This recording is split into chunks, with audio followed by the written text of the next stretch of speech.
सर्वप्रथम इस धरा को नमन करती हूँ। आम्बेकर जी और यहाँ उपस्थित तमाम लोगों ने मेरा नाम चुना। मैं ये सोच सोच कर अभिभूत हूँ। मैं किस्मत वाली हूँ कि आप लोगों के समक्ष हूँ, आप लोगों के सामने हूँ और अपने दिल की बात कह पा रही हूँ। वैसे तो बीच में वो स्क्रीन की छाया होती है, वो पर्दा होता है, आज वो पर्दा भी हट गया है, तो और ज़्यादा प्रसन्न हूँ कि आपकी आंखों में आंखें डालकर सच कह पाऊंगी। मैंने पूछा मुझे क्या कहना है, तो मुझे कहा गया बस कह दो। तो मैंने कहा कोई विषय है, तो कि जो आप चुन लो वो विषय है। तो मैंने चुन लिया वसुधा का कल्याण। मैंने चुन लिया कि इस धरा का कल्याण विषय अगर ये है तो कोई विचारधारा ले आए, चांद ले आए, सूरज ले आए। अगर देश प्रेम सर्वोपरि है तो फिर सब कबूल है, सब चल जाएगा। कोई विषय चल जाएगा, कोई समाज चल जाएगा, कोई धर्म चल जाएगा, कोई पंथ चल जाएगा, कोई लिंग चल जाएगा। अगर देश प्रेम है तो सब चल जाएगा। और ये मैंने कहीं और नहीं, इसी जमीन पर, हिंदुस्तान में, भारत में हर आंखों में देखा है, उसे महसूस किया है। और वही काम मैं स्क्रीन पर भी करने की कोशिश करती हूँ। लोग कहते हैं आप कहते वक्त सोचती नहीं है, तो मैं कहती हूँ सोचती हूँ, इसीलिए कह पाती हूँ। और सोचती ये हूँ कि अगर आज मैं रुक गई तो फिर मेरे बच्चे रुक जाएंगे, मेरे बच्चों के बच्चे रुक जाएंगे। तो जो गलत है कह दो, और जो सच है फख्र से कह दो कि ये सच है। और यही मेरी कोशिश भी रहती है। और इतना प्यार, इतना प्रेम मुझे मिलता है कि फिर मुझे पलट कर देखने की ज़रूरत नहीं पड़ती है। और ये आप लोगों का सम्मान है। आज जिस कार्यक्रम में मैं उपस्थित हूँ, मुझे याद है स्कूल में जब छोटी थी, 5वीं कक्षा में रही होंगी, तो हिंदी की मेरी बड़ी स्ट्रिक्ट सी टीचर थी। तो उन्होंने देवऋषि नारद जी के बारे में एक कहानी मुझे सुनाई, बच्चों को सुनाई, और वो कहानी मैं चाहती हूँ कि आपके समक्ष भी रखूँ। तो नारद जी तो आज तो क्या वाईफाई है, क्या 5G है, क्या 4G है। नारद जी ने तो उसका इस्तेमाल बहुत पहले ही कर लिया था। प्लेन व्लेन की ज़रूरत नहीं थी, वो टेलीपोर्ट करते थे, तीनों लोकों में जाकर अपनी बात कहते थे। तो कहानी ये शुरू होती है कि नारद मुनि अपने अंदाज में स्वर्ग लोक में घूम रहे थे, नारायण नारायण कहते हुए।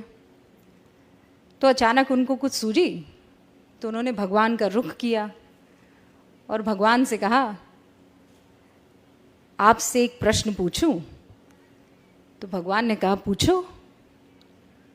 ये जानते तो थे कि नारद जी के मुंह से निकल रहा है तो पंगा तो होगा, लेकिन पूछो, उन्होंने कहा।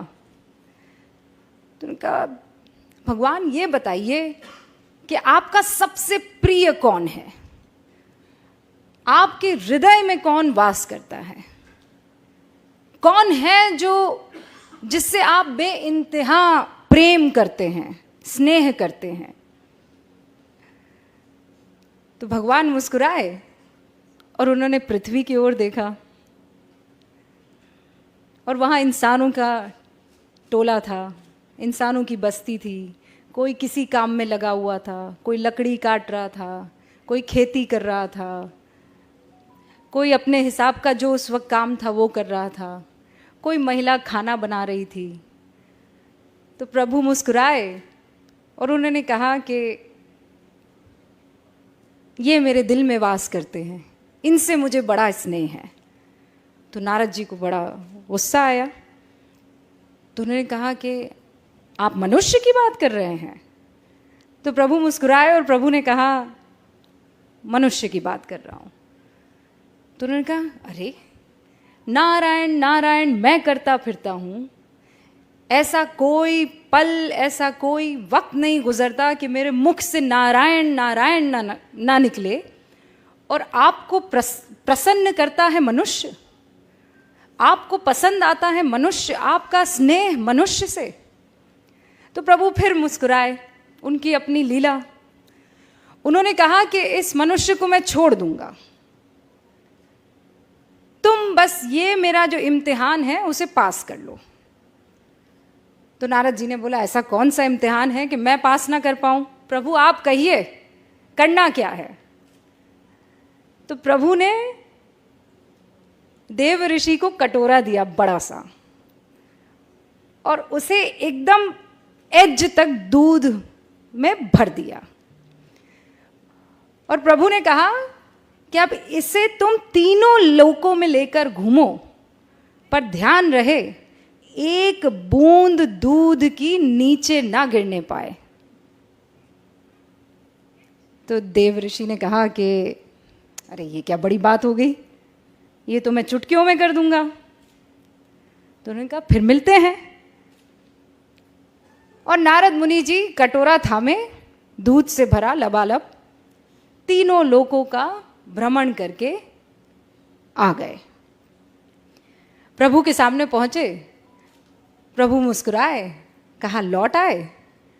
तो नारद जी ने तानी हुई भुओं के साथ कहा, प्रभु लौट आया, एक भी बूंद ना गिरी? तो उन्होंने कहा ना, एक भी बूंद किसी लोक में ना गिरी।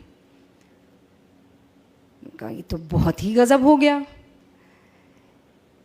इस बीच तुम मेरा नाम लेना कैसे भूल गए? तो उन्होंने माथा पकड़ा, उन्होंने कहा प्रभु ये तो बड़ी गलती हो गई, मैं सोच रहा था कि दूध ना गिरने पाए, मेरा तो सारा ध्यान दूध के कटोरे पर था, नारायण तो मुख से निकला नहीं। तो प्रभु फिर मुस्कुराए और प्रभु ने कहा इसीलिए मुझे मनुष्य पसंद है। वो जिंदगी की हर तकलीफ से जूझता रहता है, वो हर मुश्किल से हर रोज गुजरता है,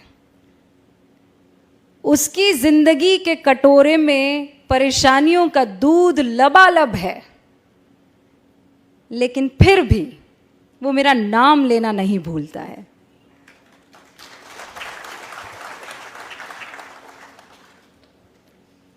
तो देव ऋषि भी मुस्कुराए, हाथ जोड़े और कहा प्रभु की लीला परंपार है, नारायण नारायण, और मनुष्य भी कमाल है। तो आज जब मैं दिल्ली से यहाँ का सफ़र कर रही थी, तो एक बार फिर से देव ऋषि नारद मुनि मेरी आंखों के सामने थे, मेरा बचपन मेरे सामने था, और वो बुजुर्ग हिंदी की टीचर जो इसी अंदाज में कहानी कह रही थी, और मुझे लगता है इससे बेहतर कह रही थी वो, और मैं टकटकी लगाए उन्हें सुन रही थी और ये जानने की कोशिश कर रही थी कि कौन बेहतर होगा, मनुष्य कि देव ऋषि नारद मुनि। लेकिन प्रभु की लीला। अब इसे आप कट्टू जोड़ दीजिए पत्रकारिता में। हाँ, हमें करप्शन उजागर करना है, देश की नीतियों पर, तमाम तरीके की राजनीति पर हर तरीके की कवरेज करनी है, क्राइम भी हो रहा है, महिलाओं के उत्थान की बात करनी है, समाज के कल्याण की बात करनी है। तो ये कटोरे में दूध है, लेकिन क्या इस बीच मैं इस धरा के कल्याण को भूल जाऊंगी? वो भी मुझे ध्यान रखना है। और एक पत्रकारिता का उसूल हमें सिखाया गया था, सत्यम शिवम सुंदरम। लेकिन सत्य हमेशा सुंदर हो ये जरूरी नहीं है। और जिस दिन मेरे पत्रकार बंधुओं ने ये समझ लिया, ये जान लिया कि सत्य कड़वा होता है और उसे पीना भी सीखो और उसे पिलाना भी सीखो। कई बार ये दुखी कर सकता है, लेकिन अगर सत्य को अपनाएंगे नहीं तो फिर आगे बढ़ नहीं पाएंगे। वो कहते हैं या तो आप इस तरफ आ जाती हैं या इस तरफ आ जाती हैं, कोई ग्रे एरिया भी छोड़ दीजिए। लेकिन जब आप धरा की बात करते हैं तो वहाँ कोई ग्रे एरिया छूटता नहीं है, फिर तो सच होता है या झूठ होता है। और हर बार आज के दौर में मैं ये महसूस करती हूँ, क्योंकि आप सभी लोग सोशल मीडिया पर होंगे आप कुछ लिख दीजिए, आपके ऊपर बौछार होने लगती है। प्यार कम होता है, नफरत की बौछार ज़्यादा होती है। तो क्या वो आपको कुछ कहने से रोक देगा? ये आपको तय करना है। क्या उन गालियों से आप सत्य सामने रखना छोड़ देंगे? ये आपको तय करना है। और मैं हमेशा अक्सर जहां जाती हूं ये कहती हूं कि मैं आइसक्रीम नहीं हूं कि जिसे देखकर, जिसे सुनकर हर कोई खुश हो जाए। मैं एक पत्रकार हूं और पत्रकारिता में दो पक्ष ही होते हैं। अक्सर ये सिखाया जाता है कि पत्रकारिता में आपको अनबायस्ड होना चाहिए। बहुत लोग मेरी बातों से इत्तेफाक नहीं रखेंगे, लेकिन मुझे ये कहना आप लोगों के सामने ज़रूरी है। जब देश की बात आएगी, वतन की बात आएगी, तो इसमें अनबायस्ड कोई कैसे हो सकता है? एक आतंकवादी दनादन गोलियां चला रहा है, आप निष्पक्ष हो जाएंगे? एक 8 साल की बच्ची के साथ बलात्कार हो रहा है, आप निष्पक्ष हो जाएंगे? आपको पक्ष तो लेना होगा ना। या आप जो कहते हैं कि इन मसलों पर निष्पक्षता चाहिए, इन मसलों पर निष्पक्षता कैसे हो सकती है? जब वतन की, जब धरा की, जब लोकतंत्र की, जब हिंदुस्तान की, जब भारत की बात आती है, तो इसमें निष्पक्षता कैसे हो सकती है? कोई माई का लाल मुझे बता दे कि नहीं, निष्पक्षता के नाम पर वो हिंदुस्तान को एक तरफ कर देगा और वो दूसरी तरफ खड़ा हो जाएगा। तो ऐसे में अगर कोई कह दे कि आप निष्पक्ष नहीं हैं, तो मुझे कबूल है। अगर हिंदुस्तान के साथ खड़े रहना, उसके मूल्यों के साथ खड़े रहना, उसके लोकतंत्र के साथ खड़े रहना निष्पक्षता नहीं है, तो मुझे कबूल है। और उन तमाम पत्रकार बंधुओं से ये बात मैं बहुत साफ तौर पर कह देना चाहती हूं कि जिस दिन आप बेझिझक, बगैर किसी डर के, बेखौफ होकर अपनी बात रखने लगेंगे, तो फिर आपको तालियों की दरकार नहीं रहेंगी। फिर मुख से दुआएं ही निकलेंगी, आशीर्वाद ही निकलेगा। और फिर आपको ये नहीं सोचना पड़ेगा कि मैं जाऊंगा तो 4 लोग मेरे लिए तालियां बजाएंगे कि नहीं बजाएंगे। उन तालियों की दरकार मत रखिए। बाहर से लोग क्या कहते हैं वो मत सोचिए। ये सोचिए कि इस वक्त इस जमीन को किस चीज की जरूरत है। इस जमीन को निडरता की जरूरत है, इंस्पेक्शन की जरूरत है, आत्मचिंतन की और मंथन की जरूरत है। और फिर मैं कह रही हूं, कोई विचारधारा हो ना, किसी को चांद पसंद है, कोई ना, किसी को सूरज पसंद है, कोई ना, पर है तो धरा ही के ना, है तो धरती ही के।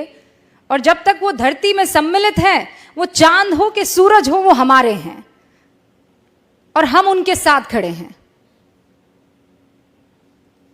अपनी बात को मैं यहीं विराम देती हूं, लेकिन इस उम्मीद के साथ कि मेरे जैसी उन तमाम आवाज़ों को आपका आशीर्वाद हमेशा मिलता रहेगा।